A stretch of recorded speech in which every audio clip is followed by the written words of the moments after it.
오늘 우리에게 주신 하나님의 말씀은 로마서 9장 9절에서 13절입니다. 로마서 9장 9절에서 13절 말씀 함께 읽겠습니다.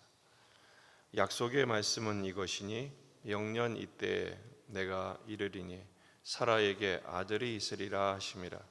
그뿐 아니라 또한 리브가가 우리 조상 이삭 한 사람으로 말미암아 임신하였는데 그 자식들이 아직 나지도 아니하고 무슨 선이나 악을 행하지 아니한 때 택하심을 따라 되는 하나님의 뜻이 행위로 말미암지 않고 오직 부르시는 이로 말미암아 서게 하려 하사 리브가에게 이르시되 큰 자가 어린 자를 섬기리라 하셨나니 기록된 바 내가 야곱은 사랑하고 에서는 미워하였다 하심과 같으니라.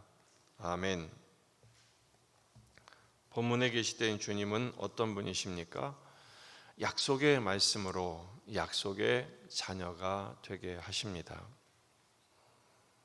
우리는 어제 아브라함의 씨가 오직 이삭으로 약속의 자녀가 되게 하심을 생각해 보았습니다. 바울은 9장 1절부터 마음에 그치지 않는 고통이 있음을 토로했습니다. 그들이 영적인 엄청난 자산을 받았음에도 불구하고 그리스도를 거부하고 하나님을 반역하는 자들이 된 것에 대하여 애통해하며 자기가 끊어질지언정 자기가 저주를 받을지언정 바라는 것은 바로 그들의 동족의 구원이었다라는 것을 강조했죠. 그렇다면 이런 반론이 가능할 것입니다. 하나님께서 그들에게 약속의 말씀을 주셨는데 왜 그들은 끊어짐을 당하는가? 약속의 말씀이 폐해졌는가? 그렇지 않다는 것이죠.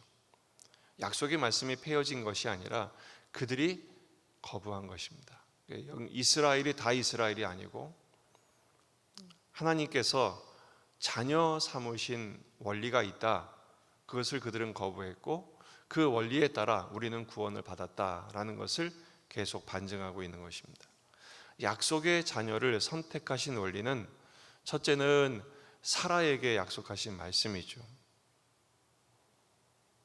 바로 9절에 있는 것처럼 약속의 말씀은 이것이니 명년 이때에 내가 이르리니 사라에게 아들이 있으리라 하심과 같다라는 것입니다. 창세기 18장 10절에서 하나님 말씀하시죠. 내년 이맘때 반드시 내게 돌아오는데 내 아내 사라에게 아들이 있으리라. 이 약속의 말씀을 주신 대로 그 다음 해 하나님께서 이삭을 갖게 하십니다. 이스마엘이 아닙니다. 하갈에게서 난 여종에게서 난 이스마엘이 아니라 리브가에게서 난 자유하게 하는 여자에게서 난 이삭이 약속의 자녀라는 것이죠.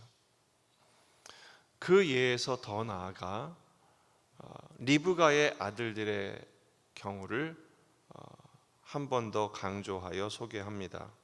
10절 그뿐 아니라 또한 리브가가 우리 조상 이삭 한 사람으로 말미암아 임신하였는데 리브가가 낳은 아들은 둘이죠. 에서와 야곱입니다. 사라야 하갈은 여종이었고 사라는 정실이었으니까 그렇다 치더라도 리브가 같은 경우는 한 아버지 한 엄마잖아요. 근데 아들이 둘이에요. 하나님 누구를 선택하십니까? 야곱을 선택하시죠. 그 예를 지금 드시는 것입니다.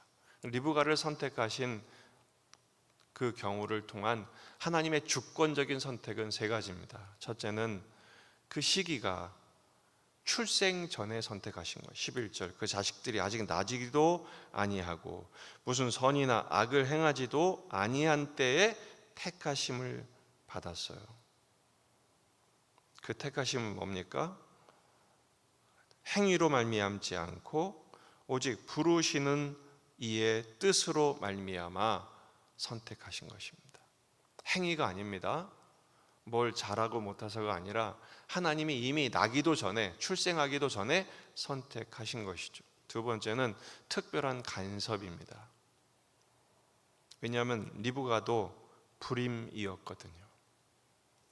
창세기 25장 21절 이삭이 그의 아내가 임신하지 못하므로 그를 위하여 여호와께 간구하매 여호와께서 그의 간구를 들으셨으므로 그의 아내 리브가가 임신하였더니 하나님이 창조의 역사를 보이신 거예요. 인간의 그 불가능한 상황에서 하나님께 간구했을 때 하나님의 응답하셔서 특별한 간섭으로 생산하게 하신 것이죠. 세 번째는 일방적인 선택입니다. 12절부터 보면 리브가가 이르시되 큰 자가 어린 자를 섬기리라. 원래 유대인들은 장자 우선입니다. 그렇죠? 그런데 하나님은 야곱을 선택하십니다. 작은 자를 들어서 큰 자가 섬기게 하시죠. 왜냐하면 그것이 하나님의 뜻입니다. 13절 기록된 바 내가 야곱은 사랑하고 에서는 미워하였다. 에서가 잘못해서가 아닙니다. 태어나기 전부터 하나님이 그렇게 선택을 하신 거예요. 이게 하나님의 방식이다라는 것이죠.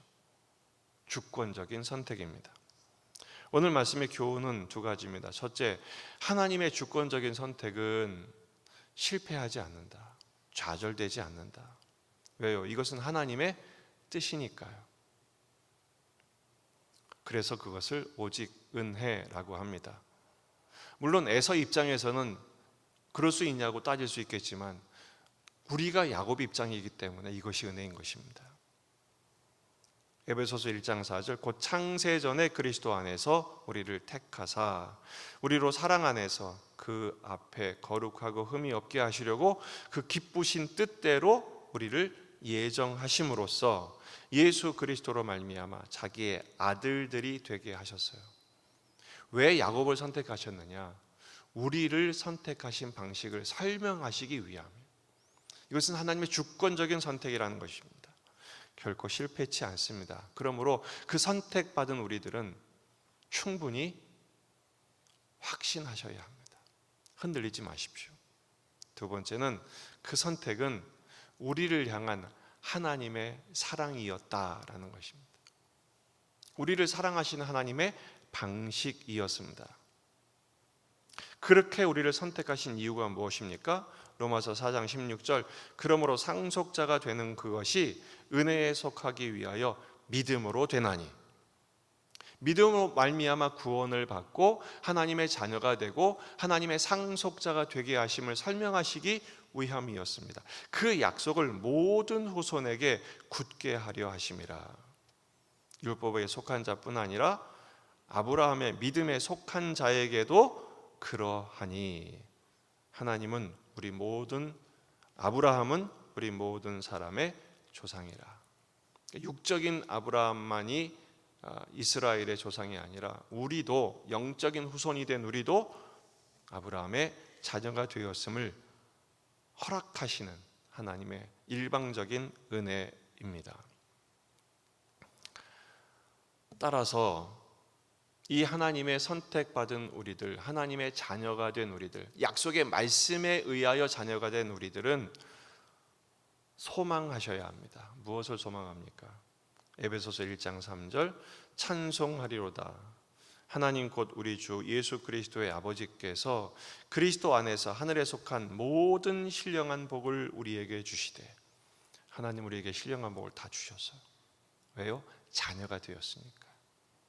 그 자녀에게 합당한 신령한 복, 그리고 상속자로서의 소망, 모든 것을 그리스도 안에 다 주신 것이죠.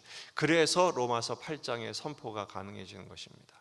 결코 정죄함이 없나니, 결코 그 어떤 것도 우리를 향한 하나님 아버지의 사랑에서 끊을 수 없으리라. 이 확신을 갖고 오늘 십자가의 길을 당당하게 담담하게 걸어갈 수 있는 것입니다. 우리는 어쩌다가 예수 믿은 것도 아니고 어쩌다가 구원받은 게 아니에요. 즉흥적으로 된 일이 아니라 창세 전부터 계획하시고 선택하시고 미리 아시고 우리를 부르시고 의롭다 하시고 거룩하게 하시며 결국 영화롭게 만들어 주실 것입니다. 그럼 오늘의 그 고난은 무엇이냐? 그 과정을 이루어 가시는 하나님의 커리큘럼, 구원의 프로세스, 십자가의 길은 오늘도 진행 중입니다. 하나님의 선택하신 자녀의 삶은 오늘도 계속되고 있습니다. 답 없는 현실, 답답하고 앞이 보이지 않는 삶이라 할지라도 이 믿음을 갖고 당당하게 걸어가실 수 있는 거예요. 어디를 가든지 주님이 함께 하십니다. 그 주님과 함께 오늘 주님의 뜻을 이루며 하나님의 자녀다운 삶의 명분을 지키시고 승리하시는 저와 여러분이 되시기를 주의 이름으로 축원합니다. 기도하시겠습니다. 말씀을 붙들고 우리 자신과 가정과 교회와 이 지역의 복음화, 민족의 복음화, 세계 복음화를 위해서 기도하십시다. 환우들을 위해 군에 있는 아들들 4명의 아들들을 위해서 기도하시고 오늘 말씀 붙들고 이번 한 주간도 계속되는 장마와 비로 인해서 많이 몸과 마음이 지쳐 있을 텐데 하나님 붙들어 주시도록 기도하시겠습니다. 다 같이 기도하겠습니다.